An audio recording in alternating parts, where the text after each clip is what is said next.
नमस्कार दोस्तों, स्वागत है आप सभी का एक बार फिर से अड्डा एमसीक्यू जीके में। दोस्तों, इससे पहले हमारे भूगोल की सीरीज चल रही थी, उसमें दोस्तों हम मिश्रित प्रश्न यानी सिलेबस आने से पहले, अभी आपके सिलेबस आ गए, आप सभी लोगों को पता है और आपने सिलेबस ज़रूर देख लिया होगा। अगर आपने सिलेबस नहीं देखा है दोस्तों, तो सिलेबस की पीडीएफ टेलीग्राम चैनल पर, हमारे टेलीग्राम चैनल पर सिलेबस की पीडीएफ डाल दी गई है। आप टेलीग्राम पर जाकर दोस्तों डाउनलोड कर सकते हैं। और दोस्तों, इससे पहले हमारी सीरीज चली थी, उसमें दोस्तों मिश्रित प्रश्न आ रहे थे सिलेबस के।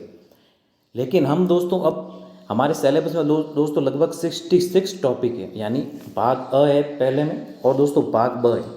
भाग ब में दोस्तों 66 टॉपिक है और जियोग्राफी में दोस्तों बहुत ही लंबा चौड़ा सिलेबस दे रखा आपके, जिसमें दोस्तों 11th-12th के टॉपिक हैं और दोस्तों आपके जो प्रायोगिक भूगोल की पुस्तक है उसमें से भी दोस्तों कुछ टॉपिक्स दे रखे हैं और उसमें से भी आपके प्रश्न बनने की संभावना पूरी है। और पिछले वीडियो में दोस्तों हम इससे सिलेबस आने से पहले प्रश्नों के बारे में चर्चा कर चुके हैं कि किस प्रकार के आपके प्रश्न बनने की संभावना है। लेकिन दोस्तों अब विस्तृत सिलेबस जारी कर दिया गया है RSM-SSB बोर्ड द्वारा। अब हम दोस्तों टॉपिक वाइज अपने प्रश्नों को पढ़ेंगे। भाग अ है दोस्तों, उसमें राजस्थान का सामान्य ज्ञान है। उसके लिए दोस्तों आप समय कम है, इसके लिए पुराने प्रश्नों को पढ़िए। राजस्थान के इतिहास, राजस्थान की कला संस्कृति और दोस्तों राजस्थान का जो भूगोल है, हमारे चैनल पर राजस्थान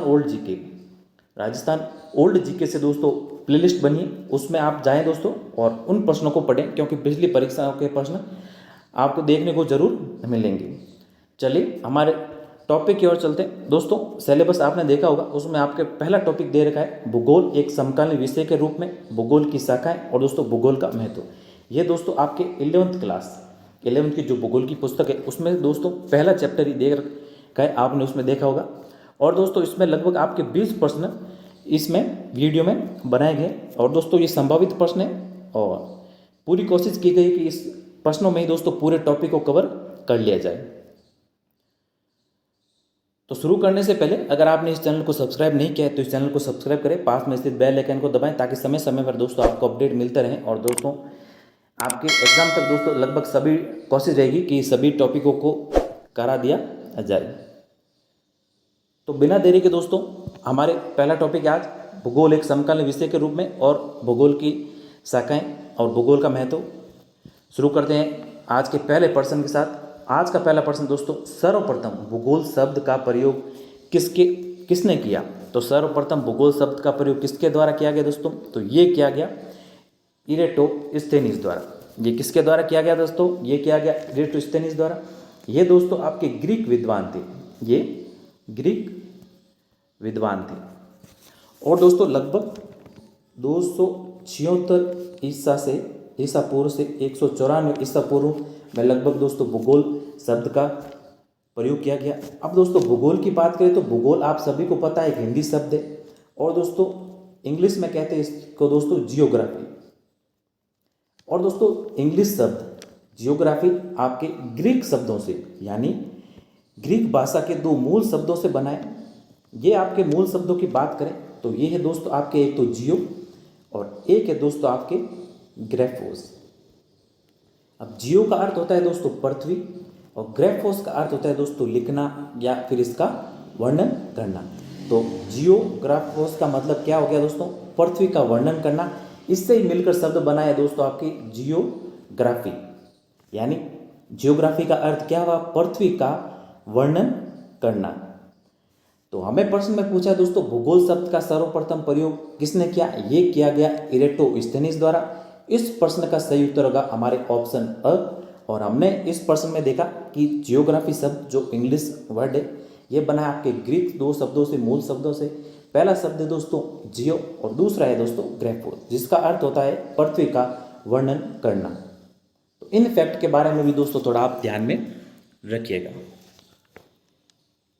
चलते हैं अगले प्रश्न की ओर। अगला प्रश्न है दोस्तों, उक्त कथन किसने कहा?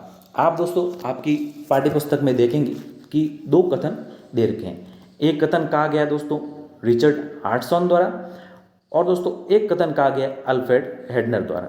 अब दोस्तों इस प्रश्न में हमारे कथन है भूगोल का उद्देश्य धरातल की प्रादेशिक क्षेत्रीय भिन्नता का वर्णन एवं व्याख्या करना है। तो ये कथन किसके द्वारा कहा गया? ये कथन कहा गया दोस्तों आपके रिचर्ड हार्टसन द्वारा। तो अ ऑप्शन इसका दोस्तों सही उत्तर होगा।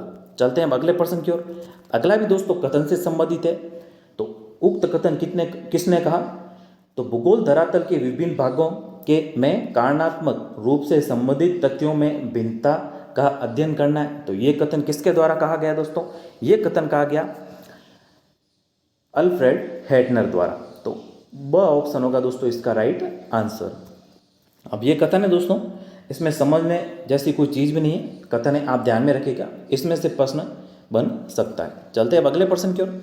अगला प्रश्न है दोस्तों भूगोल का पिता कहा जाता है। ध्यान रखिएगा दोस्तों, थोड़ा कन्फ्यूजेबल हो सकता है।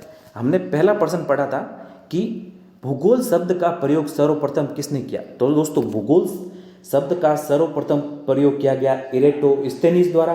ध्यान रखिएगा दोस्तों, भूगोल शब्द का प्रयोग हमें इस प्रश्न में पूछा है कि भूगोल का पिता कहा जाता है। तो भूगोल का पिता कहा जाता है दोस्तों, किसे कहा जाता है? भूगोल का पिता कहा जाता है हिकेटियस को। किसे कहा जाता है? हिकेटियस को। तो स ऑप्शन होगा दोस्तों इसका सही उत्तर। और दोस्तों हिकेटियस को भूगोल का पिता क्यों कहा जाता है? क्योंकि दोस्तों इन्होंने पृथ्वी का क्रमबद्ध वर्णन किया था। इन्होंने पृथ्वी का क्रमबद्ध वर्णन किया था। और दोस्तों इन्होंने बताया था कि पृथ्वी का स्थल भाग जो दोस्तों सागरों से घिरा हुआ है। और दोस्तों इनके द्वारा एक पुस्तक भी प्रकाशित की गई। इनकी पुस्तक थी दोस्तों जस पीरियोडस। ध्यान रखिएगा दोस्तों, इंपॉर्टेंट बन सकता है प्रश्न, इसके बारे में भी प्रश्न आपके पूछा जा सकता है। और ये दोस्तों आपके 6वीं शताब्दी में, ये आपके 6वीं शताब्दी में ये पुस्तक प्रकाशित हुई थी जस पीरियोडस। इसमें दोस्तों हिकेटियस ने पृथ्वी का क्रमबद्ध वर्णन किया था। इस कारण हिकेटियस को भूगोल का पिता कहा जाता है। ध्यान रखिएगा दोस्तों, भूगोल का पिता।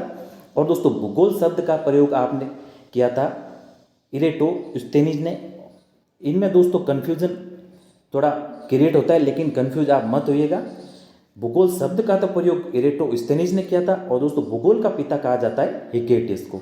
तो स ऑप्शन होगा दोस्तों इसका सही आंसर। और एक पुस्तक है दोस्तों जस पीरियोडस, इसके बारे में भी दोस्तों ध्यान रखिएगा। ये आपके हिकेटियस की पुस्तक, इसमें दोस्तों पृथ्वी का वर्णन क्रमबद्ध रूप से हिकेटियस द्वारा किया गया था। इसके कारण भूगोल का पिता इन्हें कहा जाता है। तो स ऑप्शन आपके इसका राइट आंसर हो जाएगा। चलते हैं अगले प्रश्न की ओर।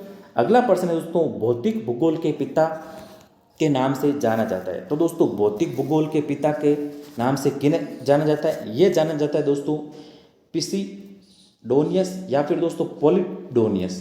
इन्हें कहा जाता है दोस्तों पॉलिडोनियस। ये पॉलिडोनियस, यहाँ पे थोड़ा मिसप्रिंट है। पॉलिडोनियस कहा जाता है दोस्तों भौतिक भूगोल के पिता को। भौतिक भूगोल के पिता कहा जाता है दोस्तों पॉलिडोनियस को। तो अ ऑप्शन इसका दोस्तों आपके राइट आंसर हो जाएगा। अब दोस्तों भौतिक भूगोल की बात करें तो भौतिक भूगोल की कुछ शाखाएं हैं। इनमें से दोस्तों शाखाएं हैं आपके पहली शाखा भू आकृति विज्ञान। कौन सी है दोस्तों? भू आकृति विज्ञान, इंग्लिश में कहें तो जियोमॉर्फोलॉजी। और दूसरी है दोस्तों आपके जलवायु विज्ञान यानी दोस्तों क्लाइमेटोलॉजी। और तीसरी की बात करें तो ये आपके समुद्र विज्ञान यानी ओशियनोग्राफी। और चौथी की बात करें तो ये आपके मृदा भूगोल। कौन सी है दोस्तों? मृदा भूगोल यानी सॉइल जियोग्राफी। हमें प्रश्न में पूछा है कि भौतिक भूगोल के पिता किन्हें कहा जाता है? ये कहा जाता है दोस्तों पॉलिडोनियस को। तो अ ऑप्शन इसका आपके राइट आंसर हो जाएगा। चलते हैं अगले प्रश्न की ओर। अगला 6वां प्रश्न दोस्तों मानव भूगोल के पिता के नाम से जाना जाता है। तो मानव भूगोल के पिता के नाम से किन्हें जाना जाता है दोस्तों? ये जाना जाता है रेडजेल को। किन्हें जाना जाता है दोस्तों? रेडजेल को, यानी फ्रेडरिक रेडजेल। इनका पूरा नाम है दोस्तों फ्रेडरिक रेडजेल। तो स ऑप्शन होगा दोस्तों आपके इसका राइट आंसर। अब दोस्तों मानव भूगोल की कुछ शाखाओं की बात करें तो दोस्तों मानव भूगोल की कुछ शाखाएं हैं सामाजिक एवं सांस्कृतिक भूगोल। सामाजिक एवं सांस्कृतिक भूगोल। पिछले प्रश्न में दोस्तों हमने भौतिक भूगोल की शाखाएं जानी भौतिक भूगोल की शाखा, एक बार और रिपीट कर देता हूं दोस्तों। भौतिक भूगोल की आपके शाखाएं थी भू आकृति विज्ञान, दूसरी थी दोस्तों जलवायु विज्ञान, तीसरी थी समुद्र विज्ञान और चौथी थी दोस्तों आपके मृदा भूगोल। इसमें से दोस्तों प्रश्न बन सकता है क्योंकि आपके टॉपिक में सीधा दे रखा है भूगोल की शाखाएं। चलते हैं दोस्तों छठे प्रश्न की ओर, आते हैं अपने छठे प्रश्न की ओर। दोस्तों छठा प्रश्न में हमें पूछा है मानव भूगोल के पिता, ये दोस्तों आपके रेड जेल, और इसके शाखाओं की चर्चा करें तो यह दोस्तों आपके सामाजिक एवं सांस्कृतिक भूगोल पहली तो हो गई, और दूसरी की बात करें तो दूसरी है दोस्तों आपकी जनसंख्या एवं बस्ती भूगोल, और तीसरी की बात करें तो तीसरी है दोस्तों आपकी ऐतिहासिक भूगोल, और चौथी की बात करें तो चौथी है दोस्तों आपकी राजनीतिक भूगोल, और पांचवी और अति महत्वपूर्ण ये है आपके दोस्तों आर्थिक भूगोल। तो इन शाखाओं के बारे में, जो कि मानव भूगोल की शाखाएं, इनके बारे में भी दोस्तों थोड़ा ध्यान में रखिएगा। इस प्रश्न का सही उत्तर है ऑप्शन स, फ्रेडरिक रेडजेल को मानव भूगोल के पिता के नाम से जाना जाता है। चलते हैं अब अगले प्रश्न की ओर। अगला 7वां प्रश्न दोस्तों जीआईएस का पूरा नाम होगा। जीआईएस का पूरा नाम क्या है दोस्तों, बेहद ही महत्वपूर्ण प्रश्न बनता है, स्टार लगा लीजिएगा दोस्तों। इसका फुल फॉर्म होगी दोस्तों आपके ग्राफिकल इंफॉर्मेशन सिस्टम, यानी भौगोलिक, हिंदी में कहें तो भौगोलिक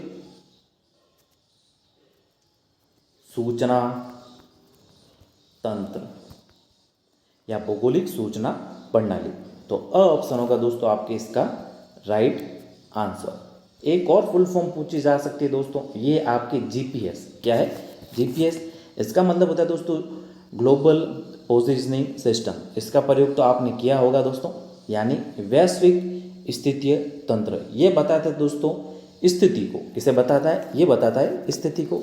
अब दोस्तों जीआईएस की बात करें तो ये दोस्तों भौगोलिक सूचना के आंकड़ों को एकत्रण और प्रबंधन और विश्लेषण और संरक्षण और निरूपण आदि की दोस्तों व्यवस्था करता है। ये है आपके जीआईएस। इसका फुल फॉर्म है ग्राफिकल इंफॉर्मेशन सिस्टम, और अ ऑप्शन होगा आपके दोस्तों इसका राइट आंसर। और जीपीएस के बारे में भी थोड़ा ध्यान में रखिएगा, इसमें से भी प्रश्न आपके पूछा जा सकता है। चलते हैं अब अगले प्रश्न की ओर। अगला 8वां प्रश्न दोस्तों भूगोल के अध्ययन का प्रमुख उपागम, विषय वस्तु या क्रमबद्ध उपागम दिया गया। अब दोस्तों भूगोल के अध्ययन के लिए उपागम दिया गया, ये उपागम है दोस्तों आपके विषय वस्तु या क्रमबद्ध उपागम।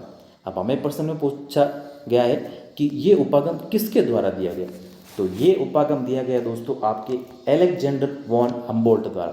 किसके द्वारा दिया गया दोस्तों? अलेक्जेंडर वॉन हम्बोल्ट द्वारा। ये आपके दोस्तों जर्मन भूगोलवेता थे। ये कौन थे? जर्मन भूगोलवेता। और दोस्तों इनका काल की बात करें तो इनका काल था दोस्तों 1769 से दोस्तों 1859 तक। इसमें से भी प्रश्न आपके बन सकता है कि इनका काल क्या था दोस्तों, यानी 1769 को इनका जन्म हुआ था और 1859 को दोस्तों इनकी मृत्यु हुई। किसकी? अलेक्जेंडर वॉन हम्बोल्ट की। और इन्हें दोस्तों आधुनिक भूगोल के पिता के नाम से जाना जाता है। एक और थे दोस्तों आपके जर्मन भूगोलवेता कार्ल रिटर।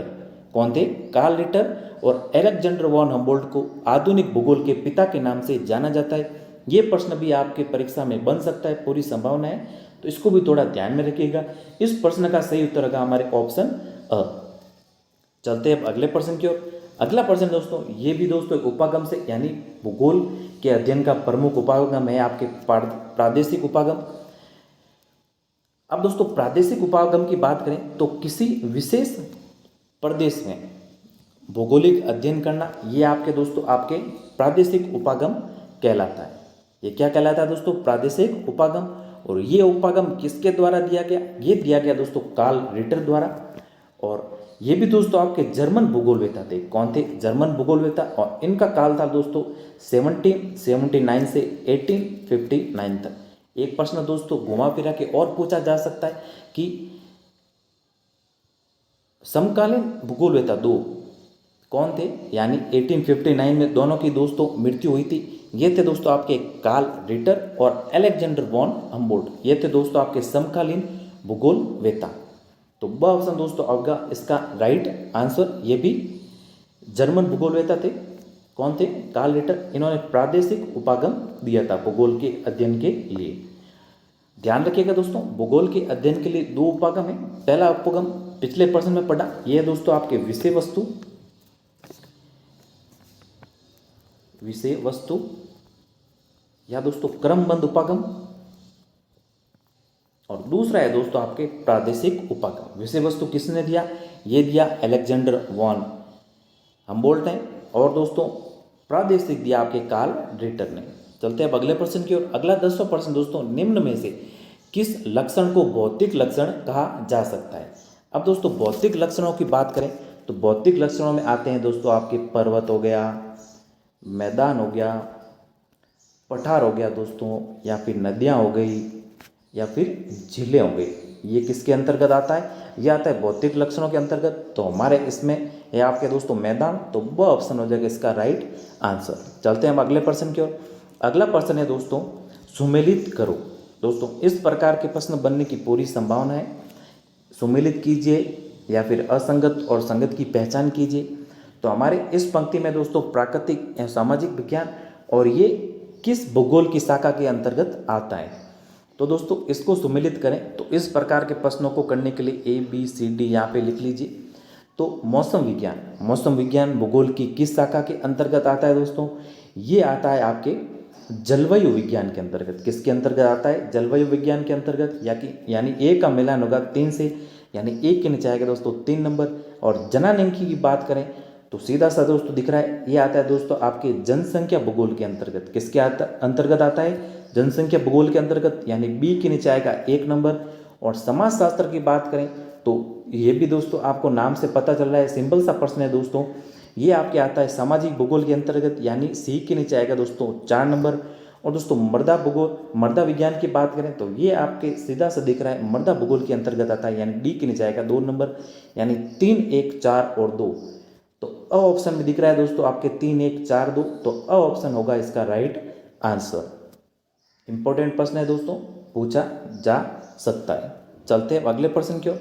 अगला प्रश्न दोस्तों 12वां प्रश्न, निम्न में से कौन सा प्रश्न कार्य कारण से जुड़ा हुआ है? अब दोस्तों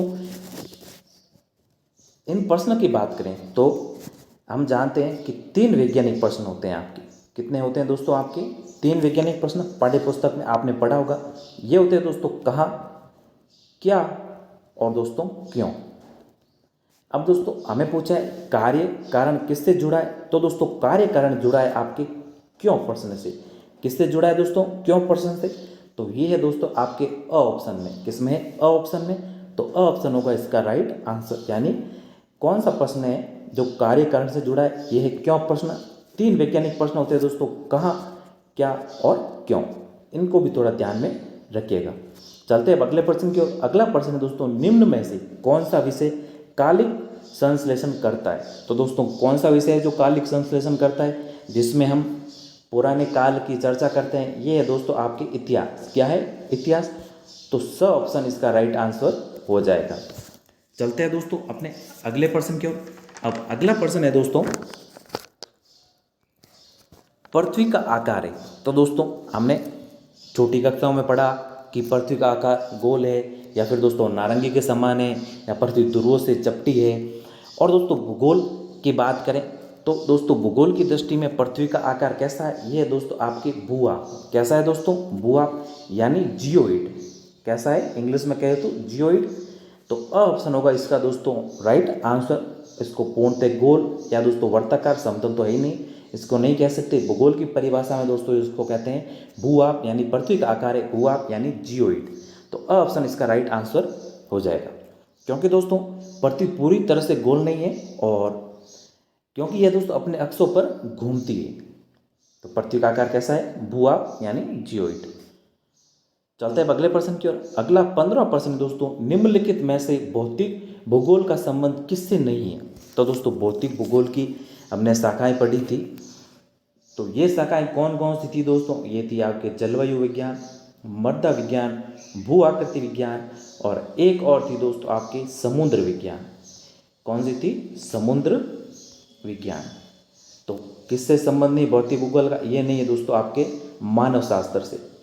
तो द ऑप्शन हो जाएगा इसका राइट आंसर। भौतिक भूगोल के अंतर्गत ये आती है 4 शाखाएं, जलवायु विज्ञान, मृदा विज्ञान, भू आकृति विज्ञान और दोस्तों समुद्र विज्ञान।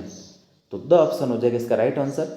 मानव शास्त्र भौतिक भूगोल के अंतर्गत नहीं आती है। चलते हैं अब अगले प्रश्न की ओर।